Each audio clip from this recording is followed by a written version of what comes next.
Joan, this is Bob Lazzari, Tony D'Angelo here in Eastern Connecticut. We welcome you and are honored to have you on Monday Night Sports Talk. Good evening, Miss Joyce. Thank you. How you doing? We're doing very good, Joan. And again, I'd like to, first of all, thank you for your cooperation in I know your schedule is insane this time of the year, but you've been kind enough to be in touch and appear on the show. And I just have to, first of all, before I get to your resume, which could take a half hour, I'm not going to do that, but I'm just going to share some anecdotes, what I told a few people that you were going to be on the show, Joan. First of all, a friend of mine, Ann Robinson, who's in the Eastern Connecticut Hall of Fame. She was a terrific athlete in her own right. I asked her the other day, I said, Ann, do you remember Joan Joyce? And she looks at me, her eyes light up, and she says, Joni Joyce, she yells, you know. And she had said she had the immense privilege of working out with you. She played on a state team in the 70s and said a girl named Linda Finelli was their catcher at the time and had a chance to catch you. Now, I don't expect you to remember all of this because of the experiences you've had, but that was one. Then I talked to a friend of mine, Johanna Pagliaro, whose brother, Tony, John Pagliaro, was the great Yale and Derby running back. She said, Joan Joyce, my goodness, Kathy Vitelli was my cousin who used to play with Joan Joyce. And, of course, we've had Jolynn Semino, Tony, on this show, the great UNH pitcher. Mm-hmm. Told her you were going to be on the show. She said, where could I see it? Where could I see it? And she was in awe of you as she grew up.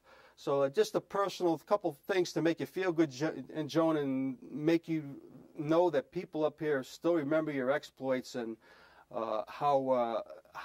what kind of memories they have of you. And I want to tell you, my father, growing up, Joan, you were a great part of my youth because my father worked right down the street at Sikorsky Aircraft, which you're very familiar with the area, obviously, and he would go watch you play when he could. He was working second shift. When he didn't, he'd read me the papers. I'd be following Willie Mays and Hank Aaron, and he'd be always mentioning Joan Joyce. So you were just as important in my upbringing as those guys. And on behalf of my father, who passed away in 2011, I want to thank you for some tremendous memories in that respect, too. I lived right up on top of the hill from Sikorsky in Stratford. So you know Oak Orchards, right, Joan? Oh, yes, exactly right. I started to play golf on that golf course. Wow. And you talk about a narrow golf course. I mean, I had to walk down the fairway sideways because it was so narrow. Wow. Again, Joan originally, Tony, from Waterbury, Connecticut. Record-setting career, we know, as a softball player for the famed Rebestos Breakettes. Set records on the LPGA Tour, taking up golf later in her life. On the USA Women's National Basketball team, once scored 67 points in a game, played and coached for the Connecticut Clippers volleyball team. Again, the versatility is just amazing. But basically, we're here to talk mostly softball. Tony, 8 times Joan was the MVP in the national tournament. This was in the 60s and the 70s. She won 42 games in 1974, 38 shutouts the same year. She pitched 29 innings in 1 game. Again, I can't go. I'm not going to spend a half hour doing a resume, but it is amazing. A 0.09 lifetime earned run average, and currently the softball coach at Florida Atlantic down in Boca Raton, and we'll get to the current team a little later, Joan, but I was doing some research this morning, and with such a resume, I said, I don't know where to start. You know, there's just so much information out there and the memories I had, but what I do know, Joan, you made a Little League team when you were 12 years old here, but is it true that they didn't allow girls to compete after that, after you made that team? I got to play 1 game, and I hit a triple and a double, and then they said after the game that girls can't play. Oh, dear. So it's almost as if you used that as an impetus to do more. I don't know if that fed your hunger, but obviously you were playing with Rebestos when you're in your early teens, but I'm sure you didn't look back, and it wasn't a setback in any way in your life.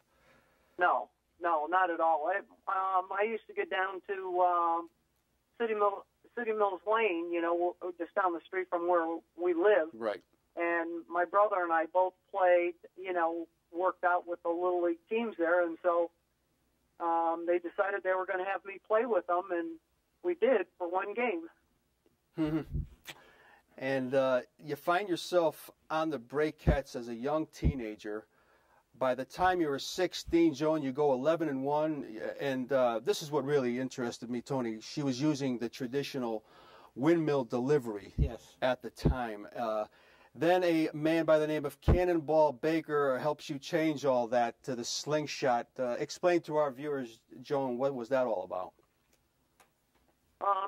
Actually, the windmill pitcher is the one that makes the full circle, which is really what you see nowadays. You don't even see slingshot pitchers anymore. Wow. And I keep trying to convince somebody to throw slingshot, but because they've never seen it before, you know, they think that just is not right. That's not the way you should be pitching.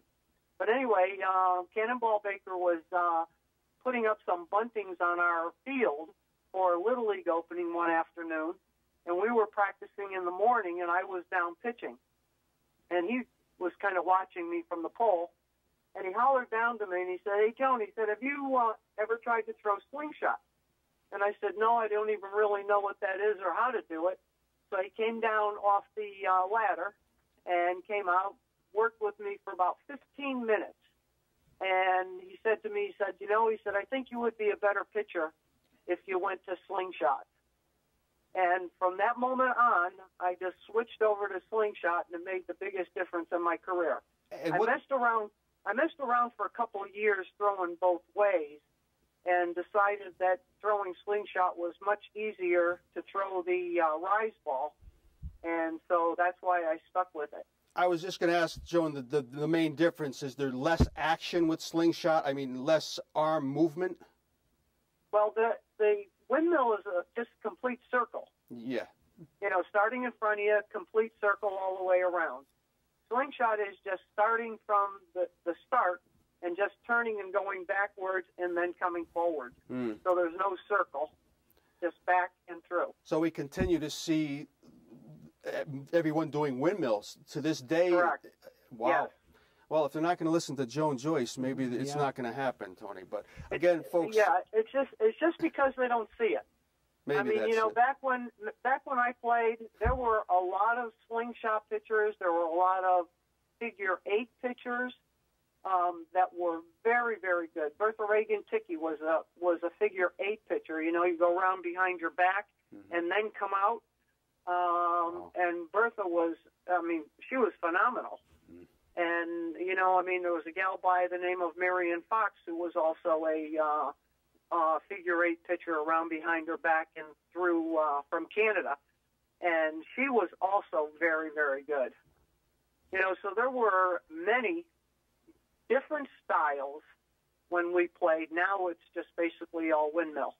Wow, and you sure picked the style that worked for you. Again, on the phone with the legendary, the first woman of Connecticut sports, Joan Joyce. Tony, question. And Miss Joyce, it's an honor and a pleasure to have you. I remember watching you on TV. I remember watching you in the wide world of sports. And I wanted to ask you about the Breakettes. Obviously, you came there, you know, as a very young person. And did that have its origins in an industrial league team, and it was kind of brought up a notch with better players? Or were some of the players that you played with actually working at the plant in those days? Yes, that is correct. They actually played women's major, but I think originally it started as an industrial team, you know, at the plant. And a lot of the players that were playing at the time, you know, worked at Ray Bestis. But it was, they also played outside ball. I mean, I never played industrial, you know, because actually I was like 13, 14 when I went down and tried out for the team. Yeah. I mean, we were actually playing ASA major softball when I went down and played for them. I mean, we traveled all over the place. That's something, and I'll remind our viewers, I'll try to throw stats in every once in a while, Tony, but lifetime record, 753 and 42. I don't know how she lost 42 games, but 150 no-hitters, 50 perfect games. And of course, I would imagine one of the highlights of your career, Joan, was the 61 at Municipal Stadium, your hometown, with Ted Williams coming to town on behalf of the whole Jimmy Fund fundraising effort. He comes to Waterbury right after he retires. You have a huge crowd at Municipal Stadium. He fouled off maybe 3 pitches of yours when it went from, I guess, away from the rise ball down to your drop pitch. He could not hit it. You did it again in 66. What was your experience with Ted Williams? We've heard so much about him as a character, as a manager, as a man himself. Yeah, we've heard the good and the bad on this show, actually. But just what you remember of that, Joan? It must have been, you must have been in awe yourself. Actually, the way that all started was the police department in Waterbury, for 1 week every year, put on different events in Waterbury to raise money for the Jimmy Fund. And they had been doing it for a few years, and then they decided that, maybe they could try to get Ted Williams to come down. And they called me and asked me if I would go up to Ted Williams' baseball camp, and for me to bring my uniform, spikes, and gloves, because I was going to pitch to all the counselors and also Williams up at the camp. Mm-hmm. And so I said yes, I would do it. Went to Massachusetts with 4 other police officers from the department, and did an exhibition for them up there and pitched to the counselors, pitched to Williams. And at the time, I was having a little problem with my arm, so I basically let everybody hit. And then after it was all over, we went in for lunch, and Williams was walking ahead of me, and he turned around to me and he said, "How did you throw that curveball?" And so I explained how I threw it, how I had to spin it to make it curve. And he looked at me and he said, "Girls shouldn't know that." And I looked at him and I said, "This girl does." So we went in, had lunch, talked to him about coming down, and he agreed to do it. And that's how it all came about. The day he came down, we had a luncheon in the afternoon, and he sat with the coach of our team, the Breakettes, and he was just, talking with the coach, and, told the coach that he didn't like the high tight pitch. And then the coach came to me and said, I had a conversation with Williams at lunchtime, and he told me that he doesn't like the high tight pitch. And I looked at the coach and I said to him, "It's a good thing you're the manager of the team, because Williams is not going to see anything up by his eyes. He's the greatest hitter that's played baseball, mm-hmm. and he can read the writing on the ball, and you want me to throw it up to his eyes?" I said, No. I said, "I will throw some up there so that, he thinks I'm going to come up high, but I said, he's going to have to hit my drop." And so that's what I did. I threw rise balls out of the zone for him, so he fouled off a couple of those. And then I basically, threw more drops than anything at him. And I've never really questioned any softball players about their secrets or anything like that, Joan. But as far as the difference between the grip of a rise ball, I just don't. First of all, I don't know how people make the ball rise and drop, but I'm sure there's a different grip. And obviously, I don't know if it puts that much pressure on your arm. It seemed like it didn't for you. No, I really never had an issue with my arm at all. But, yes, the difference is how you spin the ball. Okay. The drop I threw more across the seams. I used all 4 seams. Just held it on the seams and just spun it so it was spinning down. And then the rise ball, I did the opposite. On the softball, there's a horseshoe. The way the seams go around. Yes. I gripped it on now. I have the red stitch Dudley in front of me right now, Joan. There you go. The horseshoe. Yes. I put my 2 fingers on the horseshoe, gripped it into the seam, and from there, it had to make complete. It was just like you're opening a door. If you put your hand on a door handle, mm-hmm. and turned it clockwise all the way around to 12 o'clock again. Wow. That's how you throw your rise ball. Wow. And, of course, you have to have some speed behind it. Well, the more you have, the better it is, the more it jumps. Yeah, and we're wondering about the normal distance of a softball mound to the home plate, Joan. Is it about... What is regulation? Right now it's 43. When 43. I pitched, it was 40. Okay, that's what we read, Ah. 40 feet, which probably, if we did the math, it would come out to probably about 120 miles per hour if you're comparing it to a baseball. And that would be almost, I think I read somewhere, Joan, where people would have to start swinging when the ball left your hand in order to have a chance to hit it, and that's pretty impressive. Again, Right. I used to snap my fingers and say that's how much time you had. Snap your fingers and the ball's by you. Wow. And then you had to guess what I was going to throw. Again, folks, we're on the phone with the legendary softball player, Joan Joyce. Very honored to have her. Tony, question. And Miss Joyce, I do understand, or at least I believe I read, that there were other major league hitters that you had faced during the time that you were pitching. Can you tell us some of those instances as well, as far as what took place? I had the opportunity to pitch to Hank Aaron in a charity event up in Hartford. Actually, the professional team, the Connecticut Falcons, were playing against celebrities, and Hank Aaron was one of the celebrities that was playing in the game. And actually, I wasn't going to pitch in the game. I had my other two pitchers pitching, and so the promoter came to me and asked if I would just pitch one of the innings, the last inning, Right. because they would like to bring up Hank Aaron against me. So I said okay, and I warmed up and went into the game, faced the two batters, got those two out, and then Hank Aaron came up and I struck him out. So I really struck him out in a normal game.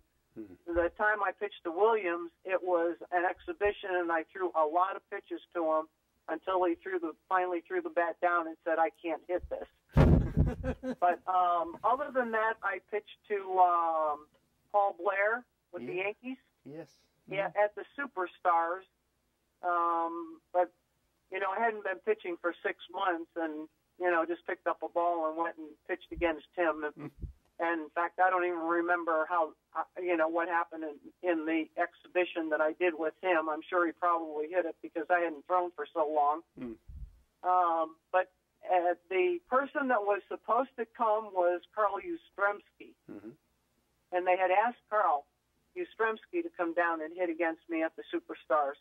And Carl said, "There is no way am I going to be struck out by a girl." So, no, I will not come. And I had gotten to know Carl after that because I played quite a bit of golf with Carl. And he told me that story that they had come down and asked him to come and hit against me. And he said, there was no way I was coming to hit against you. Just even playing golf against him, let me tell you what, you talk about a hustler. We had to give him enough shots so that we couldn't ever beat him. Jeez. That's and again, she had mentioned the Connecticut Falcons, Tony. They won the championship all 4 years of the league's history. Mm-hmm. Joan being the coach and part owner of that squad. And then you mentioned golf, Joan. I take it that you kind of took it up later in life, and maybe in your 30s, and it only took you a couple years basically to get on that LPGA tour. Had you played golf any time in your 20s or while you were really in your prime in softball? Let's say I played at it. I played. I really basically did not play. I played for probably 6 months when I was in college. Wow. My last semester in college, I had just 2 classes that I had to finish up. So I played some golf when I was out in California during that time, but never took lessons. I was so bad I joined the ladies' league and played on Wednesday mornings, okay? I would go into bunkers and, put the club down in the bunker because I didn't know you couldn't touch the sand. you know, things like that. And they'd be yelling at me, no, you can't touch the sand there. Jeez. But, you know, that was the extent of how I played. I mean, I would go to a driving range, you know, like any athlete would do, you know, go out and hit golf balls on a driving range, pick up a driver from, you know, the range and go out and just bang some balls type thing. And until about 1975. But let me tell you an opportunity that I had. Mm-hmm. I had in 60 or 61. I was teaching. I was teaching at Waterbury Catholic High School in Waterbury. Yes. And I was coaching the basketball team, softball team, and one of the gals that I had on my team, both basketball and softball, her dad played golf, and he asked me if I would like to join him in going out and playing golf one day. And I said to him, I said, yeah, I said I would like to do that. I said, but I don't own clubs, and you know, I really don't know anything about it. You know, I mean, you know, I can certainly put a ball on the ground on a tee and hit it. Other than that, you know, I mean, yes, I would like to go. So he took me out to Waterbury Country Club, and so we went out and played, and I don't even remember what I shot, but it had to be in the 100, and, you know, and at least 100. And then we went in for lunch after, and there was a fellow that came up to me from Michael's Jewelers. Yeah. And he had owned a bunch of different jewelry stores around, and he made me an offer. He said to me, if you would play golf, he said, I will send you wherever you need to go and sponsor you to go out and play on the LPGA Tour. Wow. And I said, I don't know if I could make that decision right now. I said, give me a couple days, okay? So I thought about it. And I was just at a point in my career where I was just starting to really get really good at softball, really good at basketball, you know. So, I mean, it was at a time that it was, you know, like I didn't know if I could give up all the other sports that I played to go learn how to play golf and not know what was going to happen. So I turned it down and said no, that I would not do it. Wow. And then, you know, as the years went on, I had I thought about to do it again in around 68 when I came back from California after graduating from college. I thought about maybe doing it then, and ended up buying a house and opening a business, so I couldn't afford to do it then. And then when we started the professional league, I decided then that I would start working at it, and I had met some of the golfers when I was in the Superstars. Right. Oh, yeah. And so I had the opportunity to start playing with some professional golfers. And trust me, I really wasn't good enough, but athletic enough to probably try to give it a shot.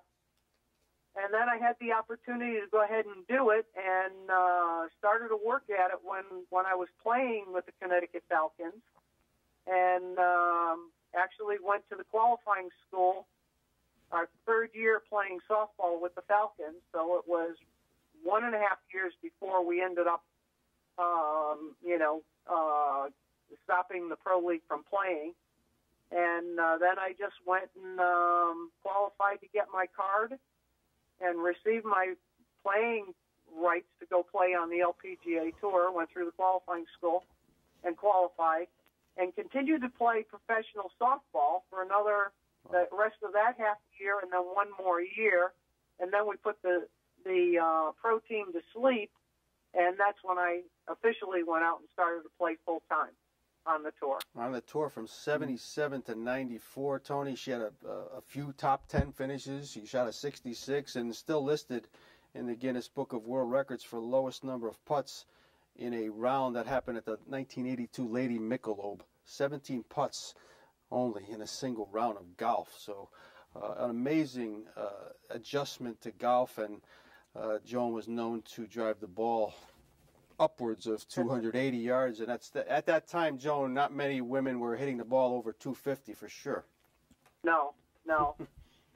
The gal that was the one that set up the golf courses at that time, she used to come to me and tell me that she'd have to set up the golf courses differently because of me playing out there. Wow. And you know, because I would hit it long in the wrong direction, and when there was some bad stuff there, you know, they would have to mark it ground under repair just because I could get it there. It's really something, the athleticism involved. Again, a few minutes. But, you know, I really feel that I had a part of, you know, why the golfers out there started to lift weights and do stuff, you know, that to hit the ball longer. Oh, sure. You know, was because of me coming out there and being able to hit it so much further than them. Of course, it was never as straight as theirs, but, you know, I was strong enough to get it up over trees and do things that, you know, they couldn't do. Yeah, it's you know, and simply because most of the time, you know, their swings were so pretty, whereas mine was very athletic. Yeah. And, you know, I tried to hit it hard. And but it was an experience being out there, I'll tell you that. It really is, reading about the exploits and how it became a power game and how that can help you. It's just common sense, Tony. John Daly won a lot of tournaments because he could hit the ball farther than a lot of people. Right. Again, we have a few more minutes with the great Joan Joyce on the telephone. Tony, question. And you know, Miss Joyce, we sit tonight in Connecticut, and if you talk about women's athletics now in Connecticut, it's the Yukon women's basketball team, and not to take away from them. I've often wondered, and we're so happy to have you here tonight, why is it that women's softball has never received the place of preeminence that women's basketball has on the collegiate level? You know, in some spots it has. I mean, you know, you can pick out a bunch of schools that their softball programs, you know, draw 5,000, 6,000, you know, spectators a night.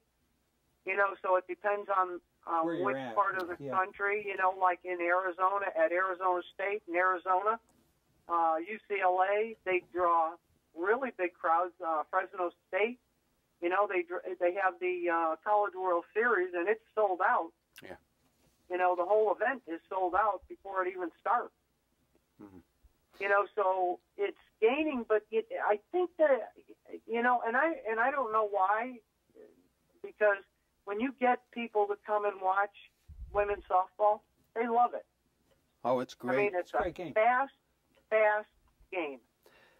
Yeah, we're on the campus basically right here, Joan, of Eastern Connecticut. Diana Pepin, who's been a guest on this show, runs a very good program there, and it is great to watch, and the girls are just tremendous. They got a new facility there, and it's really fun, and it is gaining in popularity, and it's really great to watch. I could sit out there all day and watch a doubleheader, and you play mostly doubleheaders, I know that, but I should say, Tony, before we get to Joan's coaching right now, her volleyball exploits, she competed in 4 national tournaments, named to the All-East regional team at one point. And, of course, in basketball, she played in 64 and 65 for the USA women's national team.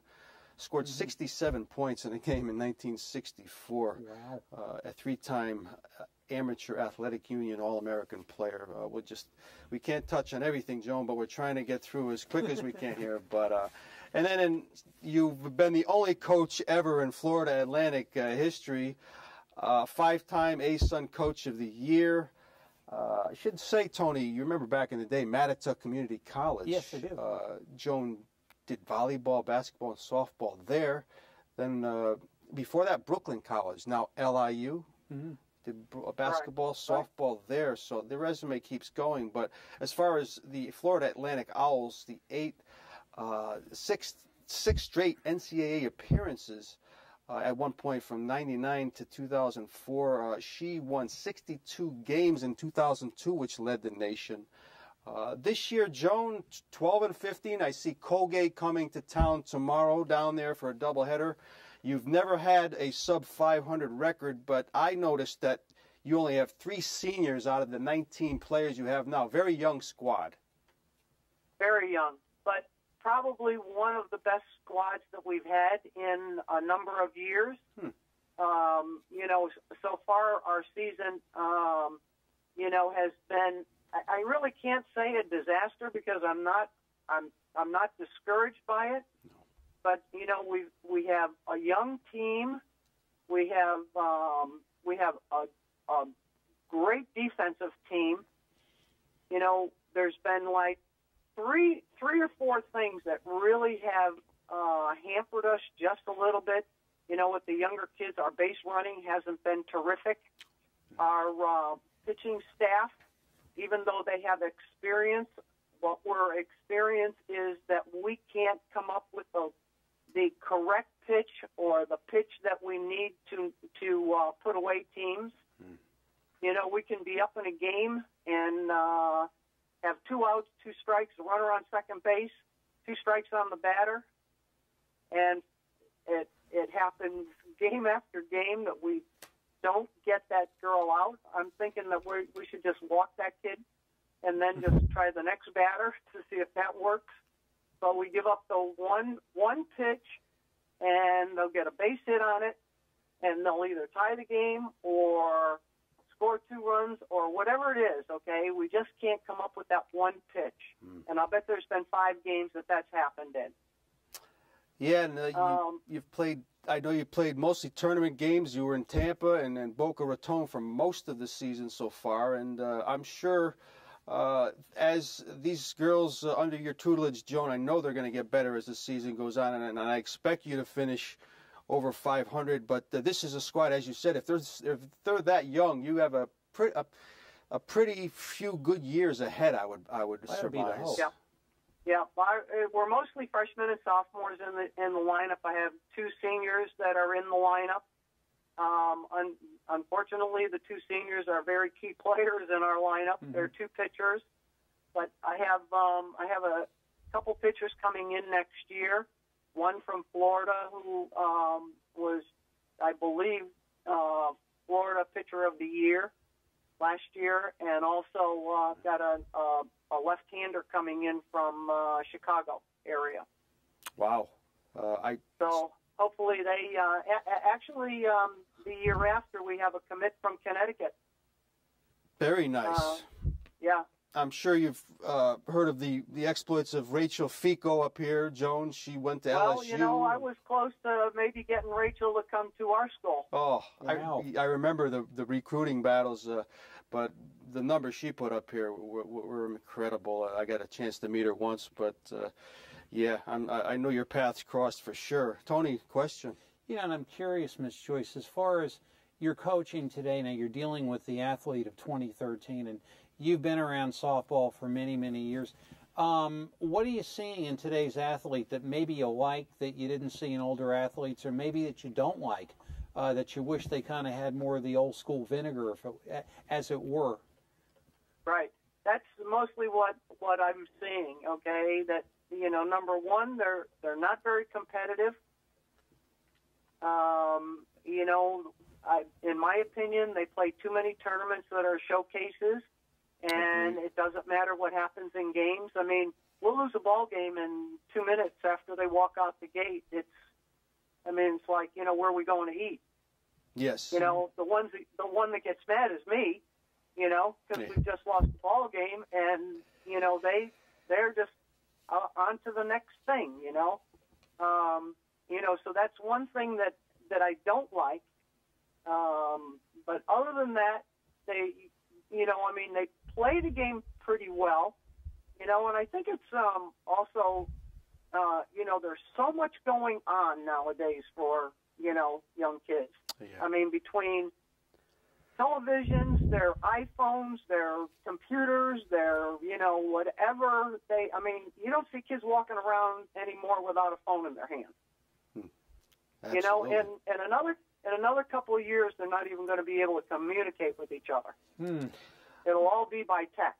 I've seen a lot of the interpersonal skills suffer because of that, Joan. You're exactly right. I coached 14 years at the middle school level baseball, and You're right about the trophy mentality. Tony and I call it. Everybody wins, and that does take a little bit of the competitiveness. When we grew up, it was a different story, of course. Absolutely. Yeah. And being from Waterbury, you know blue collar as well as anyone for sure. But right. And the other thing that happens too is, you know, the parents are very protective of their kids now, which they should be, you know, because of the way the whole world is now.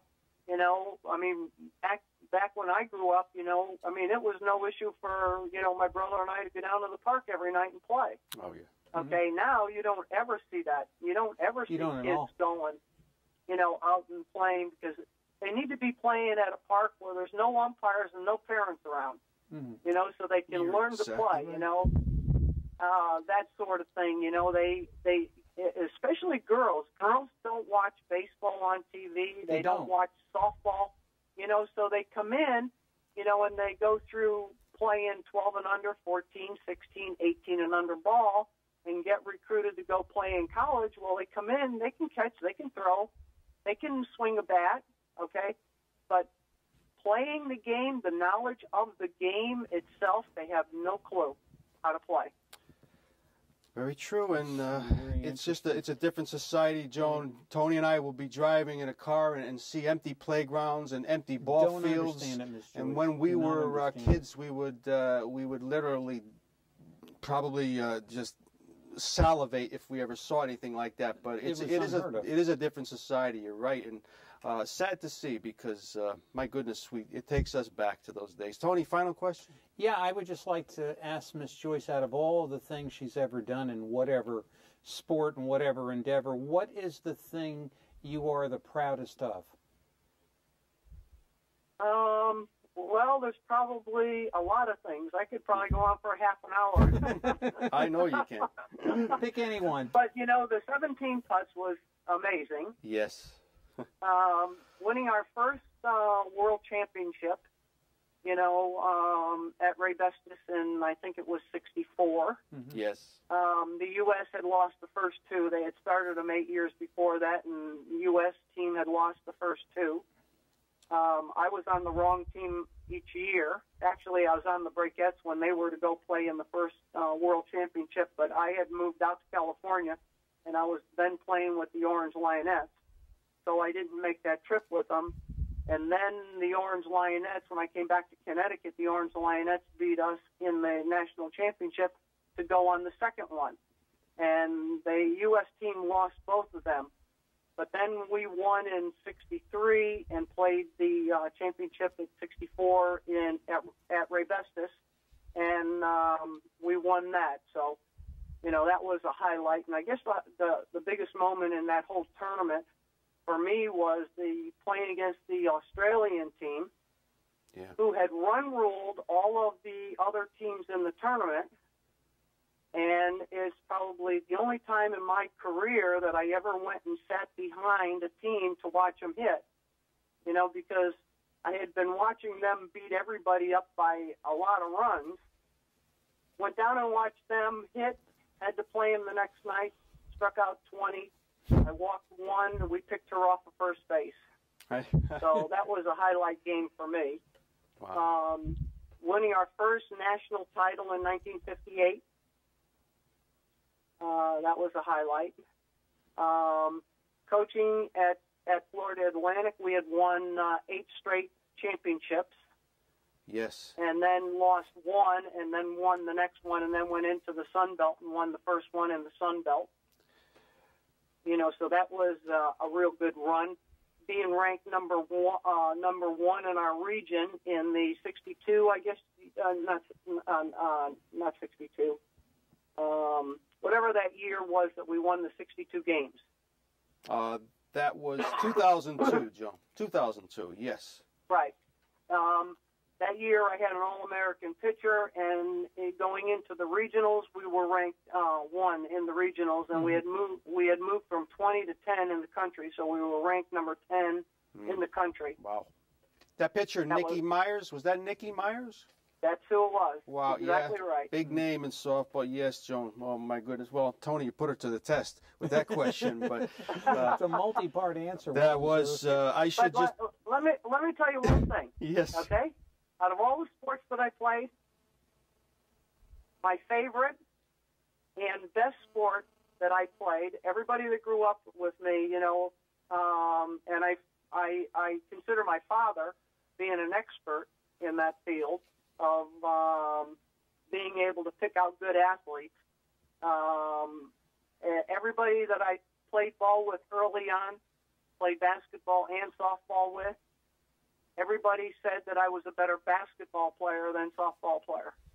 Mm-hmm. Well, it doesn't surprise me with you're playing on a national basketball team, USA Women, 64-65, Joan. It does not surprise me. To score 67 points in any game is just phenomenal. And again, we can go on and on, but Joan inducted Tony into the national. We've had Hall of Famers on this show before. Joan inducted into the National Softball Hall of Fame in '83, and then into the International Softball Federation Hall of Fame in '99.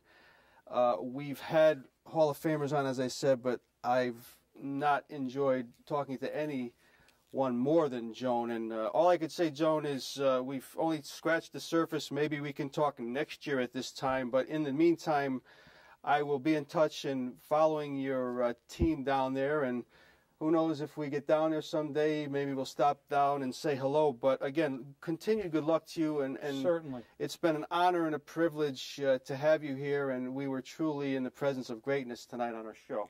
Thank you, Miss Joyce. Thank you. Take care, Joan. Good night.